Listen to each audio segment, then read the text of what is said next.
Estamos dando início ao episódio número 02 da visão de futuro do Templo para o Mundo, desmistificando a história da maçonaria e trazendo nosso conhecimento para aqueles que precisam realmente entender.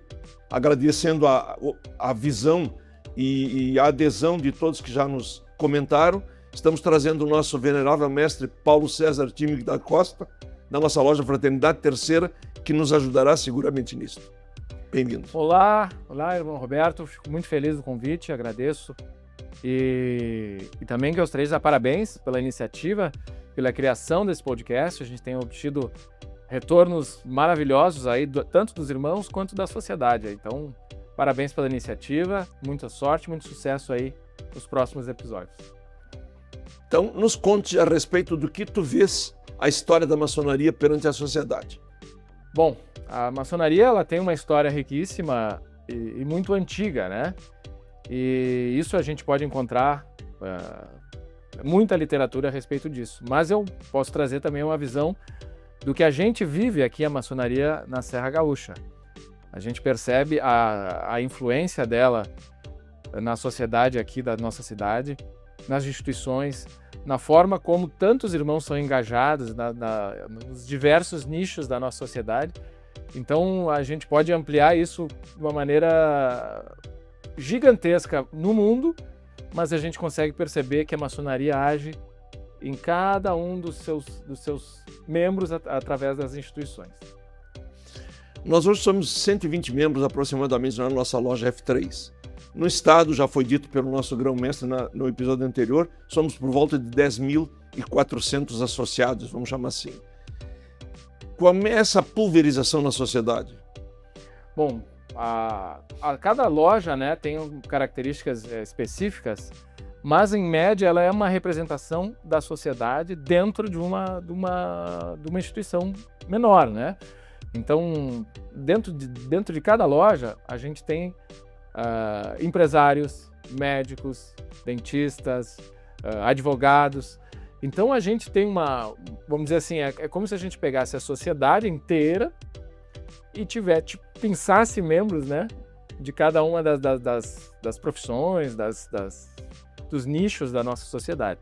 Com isso a gente consegue fazer essa interação entre esses irmãos e conseguir tanto melhorar pessoalmente, né? A pessoa consegue evoluir o seu templo interior, como a gente costuma dizer, e também consegue melhorar a sociedade, sendo os irmãos se ajudando entre si, mas também e principalmente desenvolvendo a sociedade ao seu redor. Nós sabemos que muitos irmãos maçons exercem verdadeiramente a sua característica de maçom, e muitos que poderiam ser maçons ainda não o são. Qual é a forma, qual é o modo como a sociedade pode ver essa junção da maçonaria com ela? Bom, muitos ainda não são maçons, talvez por falta de oportunidade, conhecimento ou receio. Tem algumas histórias antigas que traziam lendas e histórias que não fazem o menor sentido sobre a maçonaria. Conhecendo um pouco mais, cada membro da sociedade que se interessar por isso pode buscar dentro da maçonaria alguns amigos, enfim, que podem apresentar essa sociedade, né, que hoje talvez para eles seja desconhecido. Essa pluralidade de ideias é o que faz com que a maçonaria seja uma instituição tão bela, porque ela une pessoas que não estariam próximas pela essa diferença de idade, de profissão, de classe social. Tudo isso cai dentro desse grande funil e ali se produz muito conhecimento, se produz muita ajuda, muita entrega, e com isso a gente consegue desenvolver muitos trabalhos que aparecem e tantos outros que não aparecem aí para a nossa sociedade. Nós estamos dizendo que a visão de futuro é do templo para o mundo. Já foi dito que a maçonaria era secreta, hoje é discreta-se tanto. O que nós podemos colaborar do templo para o mundo? Eu acho, irmão Roberto, que a gente tem o dever de construir uma sociedade melhor e através das nossas personalidades. Eu acredito muito na maçonaria da loja, a maçonaria que acontece no dia a dia. mais até do que a maçonaria mundial, porque a gente não tem essa capacidade de conviver com irmãos que estão muito distantes, mas com aquele irmão que está dentro da loja, que tu convive semanalmente, que tu janta com ele, que tu troca ideias com ele, ali a gente pode fazer um ponto de inflexão na nossa sociedade. Ou seja, com as ações focadas no nosso dia a dia, unindo as forças dessas diferentes pessoas, a gente consegue construir um mundo um pouquinho melhor. E se a gente melhorar a vida da nossa família, do entorno da nossa sociedade, do nosso vizinho, a gente já fez um passo importante, a gente já deixou um legado e um exemplo para nossos filhos, para os nossos netos, enfim, para que a sociedade se desenvolva um pouco mais. Meu venerável mestre, para que os que estão nos assistindo entendam, é o presidente, na verdade, da sessão, da reunião em que a gente semanalmente se une e busca levar para fora do templo aquilo que praticamos lá. Isso. Como eu disse antes, a loja maçônica é uma célula, né? Uma célula de uma entidade maior. Então a maçonaria ela se desenvolve como uma república, então a gente tem todos os poderes constituídos, enfim. Então dentro de uma loja maçônica tem uma hierarquia. No caso agora, eu, por escolha dos irmãos, estou como presidente e assim sou chamado de venerável mestre. Então eu faço a condução dos trabalhos, temos outros diversos cargos lá dentro e a partir dessa hierarquia, nossos símbolos e os nossos princípios é que a gente desenvolve nossos trabalhos. O que nós podemos, então, entender que nós possamos contaminar a sociedade com nossos procedimentos? Primordialmente pelo exemplo. A gente tentando ser pessoas boas, adequadas, desenvolvendo nosso trabalho com lisura, com entrega, com dedicação, com ética, a gente tem certeza que a gente já vai contaminando a sociedade. Depois, nós podemos desenvolver trabalhos, e a gente faz isso, acho que com muita galhardia, desenvolver trabalhos de auxílio pela sociedade. Mas a maçonaria, como ela tem toda a simbologia do pedreiro, da construção, do arquiteto, ela demonstra que o trabalho sempre vem de dentro para fora. A gente constrói os nossos templos interiores, a gente melhora como pessoa e a gente melhora como pai, como familiar, como filho, como neto, como avô, e a gente entrega uma pessoa melhor para a sociedade. E é isso, e através disso, que a gente entrega a melhora da cidade e assim o nosso trabalho vai sendo entregue. Os irmãos que fazem parte da loja, quando integrados na sociedade, executando uma determinada tarefa na sociedade, se avalia a diferença? A gente percebe a diferença do irmão. Logo que ele entra na maçonaria, ele já se sente e recebe, né, dos irmãos algumas obrigações dele perante a instituição e uma vontade imensa de melhorar como pessoa. Então a gente percebe que ele sai cheio de energia, cheio de disposição para que isso aconteça. Então esse irmão que entra na maçonaria e a maçonaria entra nele, ele vai para a sociedade com uma visão muito melhor, muito empolgada assim, para entregar uma personalidade muito boa. A gente vê que cada um na sua área lá tenta agir da melhor forma possível, até ele se sente, vamos dizer assim, compelido a fazer isso, sabe? Agora eu faço parte de algo maior, eu tenho um pertencimento a essa instituição de tantos séculos e eu preciso ser uma pessoa melhor. E ele se sente obrigado a prestar contas perante a maçonaria, perante a loja que ele pertence. Exatamente. Das atitudes dele, né? Exatamente, isso que a gente sente.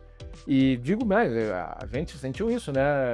Claro que Roberto? sim, claro que sim. Quando a gente entrou e com o tempo foi se desenvolvendo e foi fazendo parte desse todo, né? Eu há 20 e tantos anos, tu há 50, a gente sente um renovar a cada tempo, que a gente precisa ser melhor, a gente precisa entregar mais e eu preciso dar exemplo para os meus irmãos. E a gente sente isso de dentro para fora e sente dos irmãos para a gente também. Como a Fraternidade Terceira é a nossa loja que nos deu toda a probabilidade de levar adiante esse nosso projeto, fale um pouquinho sobre a loja Fraternidade Terceira, irmão Paulo César. Irmão Roberto, a loja Fraternidade Terceira é a loja em Caxias do Sul mais longeva. Existiram lojas antes dela, mas sem ter sido interrompida nenhuma vez, é a que tem a história mais longa. Esse ano a gente completa 95 anos de histórias, onde se passaram eu digo milhares de grandes homens de Caxias do Sul. Quando a gente folheia o livro de inscrições da Loja Ferdinand III, a gente vê os nomes das ruas do centro da cidade. Quando a gente folheia o nosso livro de atas, a gente vê a história de Caxias do Sul acontecendo a partir dali. Então, a Loja Ferdinand III, assim como outras tantas instituições de Caxias, ela é alicerce da história da nossa cidade. E importante destacar que filhos de maçons que não conheciam a maçonaria internamente se tornaram veneráveis mestres e tiveram seus pais veneráveis mestres, que é o caso, inclusive, do nosso irmão Paulo César, que teve no seu pai César Aurélio Costa a venerança da loja, que deu origem, inclusive, à construção do nosso templo.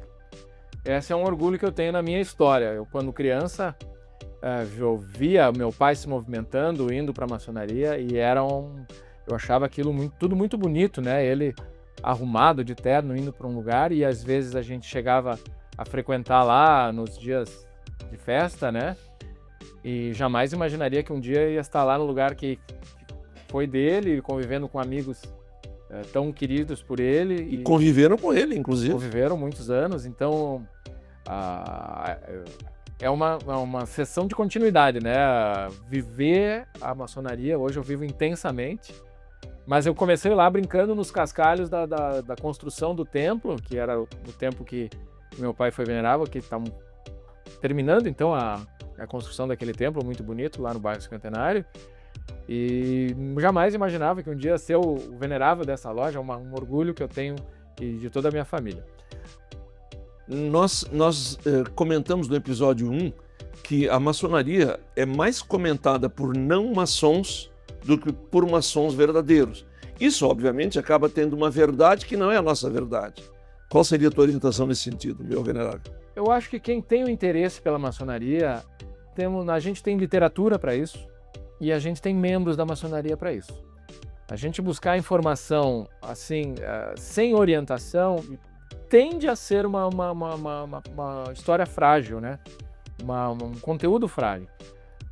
Claro, todo mundo tem direito de falar sobre o que lhe convém, né? Mas a gente sabe que para a gente entender o que se passa dentro de instituições sérias, seculares, como a maçonaria, a gente tem que buscar fontes confiáveis. Então, aqui é um ponto que a gente tem certeza que não vai ser dito frases perdidas ou histórias descabidas sobre a maçonaria. A gente vai beber de água de fontes confiáveis. É um ponto onde a gente vai poder aprender sobre esse tema. Mas eu sugiro, se queres conhecer a maçonaria, procure um membro da maçonaria, troque uma ideia com ele, faça perguntas. Certamente ele vai te dar uma orientação clara, cristalina, vai mostrar que não tem essas lendas, né, urbanas que tanta gente correm por aí, né? Gosta de contar. Verdade. A gente é muito mais próximo de uma instituição, uma escola de filosofia, uma aula de entendimento da própria existência humana, do que todas essas coisas fantásticas e fantasiosas que se conta por aí. Da formação do caráter de cada um dos irmãos que fazem parte, né? Que compõem a ordem maçônica. Isso também é fundamental, né? Fundamental. A gente aprende hierarquia, a gente aprende ética, a gente aprende moral, a gente prega que a pessoa tem que ter bons costumes. Então, só por isso a gente já mostra que a gente tem uma boa vontade para com a humanidade, né? Nós usamos um termo internamente na maçonaria, que se chama lapidar a pedra bruta, que é o trabalho do pedreiro. Maçom é pedreiro, na verdade, é a sua tradução. E esse lapidar a pedra bruta significa exatamente isto, né? É aperfeiçoar o caráter, a forma de ser, o grau de companheirismo do maçom.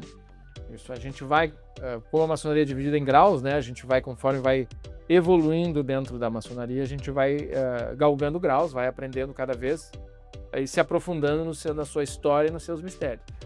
E nisso, toda essa aprendizado, ele tem um fundo moral, um fundo ético por trás, é o pano de fundo. Então a gente usa todas aquelas alegorias que a maioria das pessoas vê por aí, né? Os instrumentos da construção, da maçonaria e da arquitetura, para transformar ideias em algo tangível, né? Transformar ideias em algo tangível. Então fica mais fácil usar alegorias para explicar esses momentos de entendimento filosófico. Perfeito. Eu penso que, nesse primeiro momento, Paulo César, fica aberto, além de agradecer a tua participação, tua disposição de estar aqui conversando conosco, fica aberto para um comentário final que queiras fazer. Eu queria primeiro desejar muita sorte, muito sucesso aqui para o podcast, para ti, irmão Roberto, para toda a equipe aqui da produção da FEST, né? Estão engajados, estão felizes, a gente chega aqui, a gente é tão bem recebido, então tenho certeza que isso aqui vai ser um acervo que vai ser guardado e cada vez maior tanto para consumo interno dos maçons como para o mundo inteiro aí fora. E sobre a maçonaria, eu gostaria de dizer que eu tenho certeza de que melhorei muito como pessoa desde que eu botei meus pés para dentro do templo, mas começou isso antes, porque, como tu citaste, eu sou filho de maçom, né? Então eu já via características que hoje eu entendo de onde é que vieram do meu pai. Então esse é um ponto que eu gostaria de desejar, que as pessoas pudessem ter um entendimento claro do que é a maçonaria, que os irmãos pudessem trabalhar de forma muito harmoniosa, terem suas vidas atreladas às lojas de forma alegre, contente, feliz, e que a gente possa sempre conviver com os irmãos de forma agradável, de forma suave, e que a gente possa sempre transformar a sociedade ao nosso redor em um ambiente melhor, que a gente possa entregar para as próximas gerações uma sociedade melhor do que aquela que se encontra hoje. A gente faz a nossa parte e espera que todo o resto da sociedade também a faça. Lembrando que Caxias do Sul, embora estejamos falando da loja Fraternidade Terceira, possui mais de 30 lojas. E esses obreiros, todos da loja, que são os irmãos, estão engajados nisso. Agradeço muito a oportunidade desse novo podcast. Por favor, estamos em todos os canais sociais, em todas as redes sociais. Inscreva-se, faça seu comentário, toque no sininho para que possamos ter aqui ao nosso lado outros irmãos que sejam entrevistados ou que venham dar sua contribuição, a exemplo do nosso venerável mestre Paulo César, a quem eu agradeço muito. Muito obrigado, muito sucesso para vocês.